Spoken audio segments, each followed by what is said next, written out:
মঞ্চটো কংগ্ৰেছৰ সমৰ্থকসকলে আপোনাক আদৰৰ কাৰণে ৰৈ আছে, কি ক'ব, কেনেকুৱা অনুভৱ? দলৰ কৰ্মীখিনি মই যথেষ্ট মোৰ ফালৰ পৰা কৃতজ্ঞতা জ্ঞাপন কৰিছোঁ। আজি প্ৰতিকূল বতৰ নেওচি আৰু ৰাতি বৰষুণো হৈছে, 12টা বাজিছে, তথাপিও ওলাই আহিছে। মই দলৰ কৰ্মীখিনিক মই কৃতজ্ঞতা জ্ঞাপন কৰিছোঁ আৰু পৰৱৰ্তী দিনত আমি দুগুণ নিষ্ঠাৰে আমি কামখিনি কৰি যামগৈ।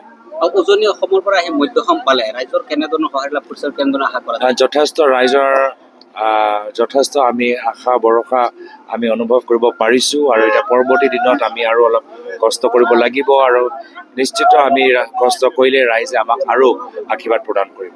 চিট পোৱাৰ সম্ভাৱনা বা আশা কেনেধৰণৰ কৰা যায়? প্ৰথমতে আমাৰ উচ্চস্তৰীয় এটা বৈঠক হ'ব।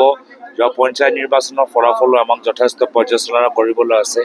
এতিয়াও হাতত 10 মাহ আছে, 10 মাহটো বেছি দীঘলীয়া সময় নহয়। প্ৰত্যেক দিন মূল্যৱান, প্ৰত্যেক দিন যে আমি ভালদৰে ব্যৱহাৰ কৰোঁ তাৰ বাবে আমাৰ বৈঠক হ'ব আৰু নিশ্চয় এটা ৰণকোহল তৈয়াৰ হ'ব। ধন্যবাদ।